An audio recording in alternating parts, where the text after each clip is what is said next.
A gente recebe aqui no estúdio da FM O Tempo Carlos Viana, senador do Podemos e um possível pré-candidato. Bom dia para o senhor, senador. Bom dia, Thalita. Bom dia a todos os nossos ouvintes, né? Uma boa semana para nós, se Deus quiser. Uma ótima semana para nós. Na última vez que o senhor esteve com a gente aqui, na última das tantas vezes que o senhor já conversou com a gente aqui, a gente falava exatamente sobre esse desejo e essa possibilidade, senador, sobre a Prefeitura de Belo Horizonte. O senhor fez elogios à cidade, disse que não estava fechado para negociação. Alguma coisa avançou de lá para cá? Bem, as pesquisas têm mostrado a necessidade, a vontade da população de renovar. Nós já temos hoje, são 11, 10 pesquisas colocaram o meu nome em primeiro lugar, uma me colocou em segundo, e isso me deixa feliz, mas ao mesmo tempo com um senso de responsabilidade muito grande. Belo Horizonte precisa mudar. A cidade avançou em alguns pontos, mas é uma cidade que está se esvaziando. Vamos pegar, por exemplo, os dados do IBGE. Mostram claramente que a população de Belo Horizonte vem diminuindo, porque está mudando para a região metropolitana. E isso tem feito com que partes importantes da cidade não se desenvolvam. O centro, por exemplo, hoje, um centro completamente escuro, totalmente abandonado. E a população, as pessoas sentem que é preciso que alguma coisa seja feita. Portanto, a eleição que nós teremos no ano que vem para prefeito vai ser a eleição dos novatos. É a eleição da renovação.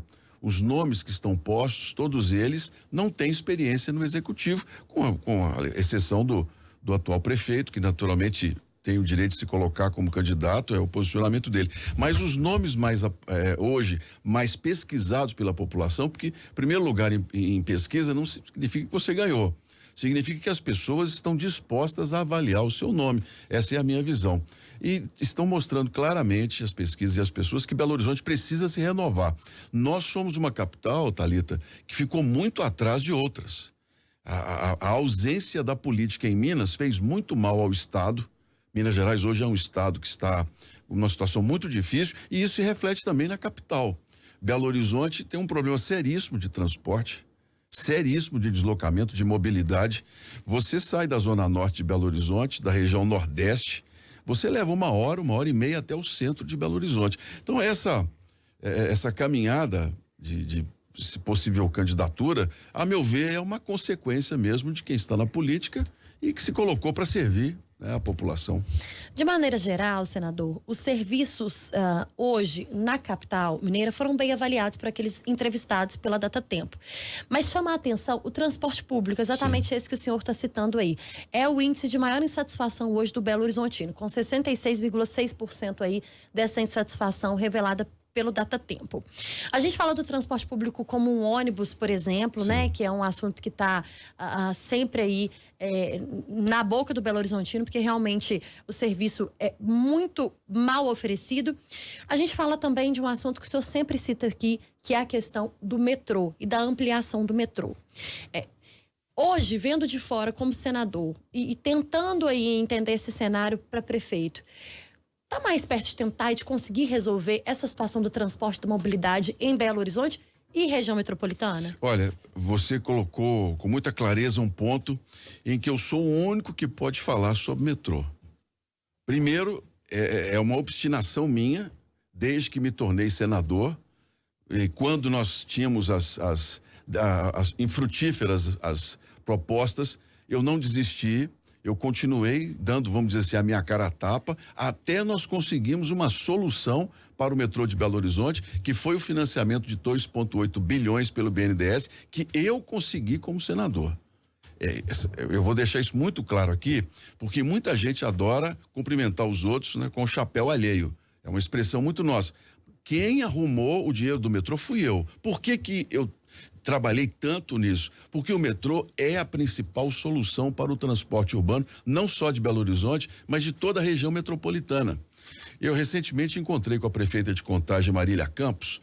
Nós voltamos a falar sobre um assunto que Belo Horizonte nunca deveria ter fugido ou se eximido, que é a integração com os nossos municípios vizinhos. É impossível nós falarmos em solução para os ônibus de Belo Horizonte sem o governo do estado fazer a parte dele. O governo do estado está omisso nessa solução, sem que as prefeituras de Betim, Contagem, até Ribeirão das Neves, todo o arco metropolitano participe da discussão. E eu coloco com clareza o seguinte: a privatização do metrô foi um passo fundamental para que a gente possa fazer uma integração de todo o sistema. O meu sonho, Thalita, é que a gente consiga em Belo Horizonte uma tarifa única em que a pessoa saia, por exemplo, de Neves e venha até Betim usando o sistema de transporte de ônibus e o sistema do metrô. E Belo Horizonte precisa trabalhar nesse sentido. Agora, você colocar meio bilhão de reais como subsídio para ônibus em Belo Horizonte, um ano antes das eleições, isso cheira muito mal. A corrupção, eu não estou falando que houve, mas a gente tem que seguir as experiências. A corrupção nas grandes cidades, ela tem 3 bases: ônibus, lixo e construtoras. Construtoras conseguiram em Belo Horizonte derrubar despesas para construir num projeto relâmpago na Câmara Municipal de Belo Horizonte. Foi feito todo da forma correta, mas assusta a rapidez com que a gente cria benefícios para quem explora a cidade e que nós precisamos deles. Mas a cidade precisa também cobrar corretamente. Então, ônibus, R$500 bilhão para empresas de ônibus num sistema que está completamente falido. Belo Horizonte não tem condições de manter a longo prazo esse dinheiro. Nós precisamos de uma solução. Essa solução passa por juntar o governo do estado, as prefeituras metropolitanas e fazer uma integração do sistema. Caso contrário, nós vamos continuar do mesmo jeito que nós estamos hoje, com ônibus lotados, congestionamento na cidade toda e uma Belo Horizonte que está se esvaziando, porque você não tem nem como chegar ao centro, e quando chega, você encontra um centro totalmente escuro, abandonado, com as lojas. E a quantidade de moradores de rua que se tornou um problema em BH por falta de política para o atendimento. Então, Belo Horizonte precisa renascer. Nós precisamos reencontrar uma Belo Horizonte de crescimento, sabe, de luz, de uma cidade iluminada, que nós temos essa vocação e que ficou abandonado porque a política nos últimos anos foi uma política voltada só para os interesses de grupos. Senador, o Datatempo colocou aí 15 nomes daqueles possíveis pré-candidatos à Prefeitura de Belo Horizonte. E o Datatempo perguntou também, ou quis saber, se o Belo Horizonte se colocava mais à esquerda e mais à direita. De acordo com o levantamento, hoje o Belo Horizontino se diz mais à direita. E compactua aí mais com os costumes da direita. Desse levantamento, de todos esses nomes, Mauro Tramonte, Carlos Viana, Duda Salabert, Fuad Noman, Bruno Engler, João Leite, Rogério Correia, esses que estão aí aparecendo em primeiro lugar, a gente percebe 2 nomes que estavam ao lado do ex-presidente Jair Bolsonaro na campanha passada, o do senhor Carlos Viana e do possível pré-candidato pelo PL, o deputado Bruno Engler. Te preocupa de alguma forma que aquele eleitor da direita fique em dúvida ou te preocupa de alguma forma perder o voto para o deputado Bruno Engler, porque as pessoas podem associar ele mais ao ex-presidente Jair Bolsonaro? Olha, é uma ótima pergunta. Eu espero, sinceramente, que a campanha para a prefeitura, se Deus permitir que a gente tenha saúde, esteja nela, seja uma campanha propositiva. Eu fui candidato ao governo do estado e foi uma decepção a campanha. A decepção não nos votos. Eu fico muito feliz com o reconhecimento, porque nunca fui político, estou há 4 anos e fui o 3º mais votado. Mas a decepção foi porque nós não falamos sobre transporte público, nós não falamos sobre educação, que é um assunto que eu gosto muito de falar, e a gente precisa voltar os olhos urgentemente para a educação de qualidade no país. Nós não falamos sobre propostas de crescimento e desenvolvimento do estado, falamos sobre nada. Ficou só aquela disputa Bolsonaro e Lula, Bolsonaro e Lula. Isso é estéril, isso não gera a gente a nada. Eu sou direita, na minha visão, sou um conservador na questão da família, sou evangélico, não escondo isso de ninguém, pelo contrário, entendo que isso é parte importante da minha vida, do meu currículo, e as pessoas precisam saber disso. E eu espero, com sinceridade, que qualquer dos candidatos que venha e que vá para um segundo turno, ou eu, que sejam pessoas que tragam ideias para a cidade. Nós precisamos de hoje menos política ideológica e mais soluções, mais propostas resolutivas para a cidade. É o que está fazendo com que Minas Gerais fique para trás. E não é só Minas, não, o Brasil. Recentemente agora eu fui a Londres representar o Senado numa reunião internacional de parlamentares. São 35 países que têm uma política conjunta de combate à lavagem de dinheiro e ao tráfico de drogas e terrorismo. A legislação brasileira, inclusive, que eu fui relator, é a mais moderna hoje no mundo ocidental no controle de câmbio. É a nossa legislação, porque a gente sempre fala assim, o Brasil está sempre atrasado. A nossa legislação hoje é modelo no mundo. E eu tenho o prazer de, toda vez que vou para um encontro desse, ouvir os elogios ao Brasil nessa questão do controle, né, contra o crime internacional. Mas lá em Londres, eu ouvi a preocupação que eles têm com relação ao Brasil. Por quê? O presidente Lula, com toda razão, quer um país que tem uma política soberana. Só que o problema é que ele se juntou ao lado dark do planeta, vamos dizer assim. Se juntou ao Irã, está se juntando à Rússia. Nós colocou o Brasil para e passo com ditaduras que não levam, olha, nós aqui lutamos tanto pelo direito das mulheres, a igualdade, a representação política, a questão do trabalho, do salário. A gente pega um Irã que condena as mulheres porque não usam lenço. A gente pega um país que condena os homossexuais à morte e colocamos esse país como parceiro nosso. Opa, isso faz o país atrasar, porque os grandes investidores olham o Brasil e falam, não, esse país aí está indo na contramão. Quando isso acontece, o país perde. Se o país perde, Minas Gerais, que é um centro de investimento, também perde, como nós temos perdido nesses últimos anos. E nós, em Belo Horizonte, a capital, cada vez mais esvaziada. Então, nós precisamos de soluções. Essa é a minha visão sobre a política, especialmente para Belo Horizonte. Quando o senhor fala que essa ideologia aí de partido pode atrapalhar e atrapalha muito o Estado nessa relação com o governo federal, a gente sabe, e não é negado aqui, tanto representantes do Partido dos Trabalhadores, quanto pelo governador Romeu Zema, dessa não conversa entre o governo do Estado e o governo federal. Enquanto senador, vendo lá de Brasília, o que Minas perdeu até aqui, exatamente por essa escolha do governador Romeu Zema no ano passado, durante a disputa, né, eleitoral aí, de estar ao lado do ex-presidente Jair Bolsonaro, e dessa escolha de continuar mostrando ser um rival do governo federal. Infelizmente, nós não temos no Brasil as chamadas políticas de Estado. O que é isso? Nós deveríamos ter pautas no Brasil que fossem mantidas obrigatoriamente, independentemente do partido que esteja no poder. Metas, por exemplo, para a educação, metas para a mobilidade, metas para o desenvolvimento. Isso deveria ser algo fora da decisão política. Isso tinha que ser uma obrigação de quem ganha. Só que enquanto isso não existir, você tem que ter alinhamentos políticos. Veja, por exemplo, quando Minas lançou um candidato à presidência da República, nós tivemos o outro lado. Minas ficou de fora de todos os grandes projetos. A BR-381, por exemplo, está atrasada há mais de 20 anos. Vai ser privatizada no final do ano agora, depois que nós lutamos 4 anos para ter um projeto de concessão viável. O metrô de Belo Horizonte. Em 2019, nós tentamos de toda maneira diálogo com o governo do estado para resolver o problema do metrô. O governo de Minas não quis falar sobre metrô 2019, 2020, só foi falar sobre metrô em 2021 com o acordo de Brumadinho e só tomou a decisão depois que na campanha política eu denunciei que o dinheiro estava parado e que se o metrô fosse lucrativo, já teria empresário interessado, porque tudo que é lucrativo no estado, eles querem vender. Querem vender CEMIG, Copasa, Codemig, porque dá lucro. Agora, quando fala em metrô, você está falando em solução para quem trabalha, para quem ganha pouco e que precisa desse transporte.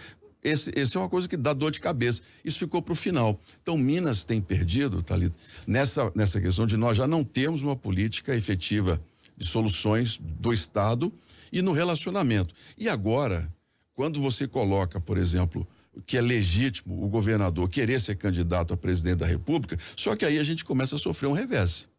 Não vai esperando que o governo que está lá será bonzinho com quem no futuro vai ser um adversário. Quer dizer, falta maturidade política de entender a hora certa de se posicionar. Porque daqui a 3 anos, feito um bom governo no segundo mandato, sendo bem avaliado, aí fala, não, eu estou pensando. Mas desde a reeleição você já se colocar, pronto. Cadê que Minas Gerais vai conseguir resolver mais coisas além daquilo que a gente já tem programado? Então, política, você tem que ter habilidade e maturidade política. A meu ver, é o que faltou nesses últimos 4 anos em Minas Gerais. Uma possível composição de chapa, até onde poderia ir Carlos Viana para poder ter um vice Mais à esquerda, mais à direita, centro? O que seria o seu desejo e o desejo do partido, é claro? A gente precisa abrir o nosso pensamento e entender que o posicionamento, até mesmo religioso, tem que ficar no púlpito, né? Eu não fui eleito como um senador evangélico para pregar no púlpito, eu fui eleito para trazer soluções políticas. E política envolve quem não é também religioso. Essa é a minha visão. Enquanto a direita não entender isso, que a gente ficar nessa pauta de costumes, ela é importante. Se você me perguntar assim, o senhor vai autorizar banheiros para meninos e meninas nas escolas públicas? Nunca. Nas escolas públicas, meninas vão continuar tendo banheiro para meninas e meninos. Isso é uma questão. Agora, isso é relevante numa discussão sobre política? É um ponto a mais. Agora, eu quero que as crianças saiam do ensino fundamental, todas elas alfabetizadas e com média de pelo menos 7. Isso é uma proposta. Vamos voltar numa questão aqui da questão do transporte público. O senhor falou aí sobre, né, o contrato, enfim, trouxe alguns pontos relevantes aqui. Queria te fazer uma pergunta em relação à tarifa do transporte público.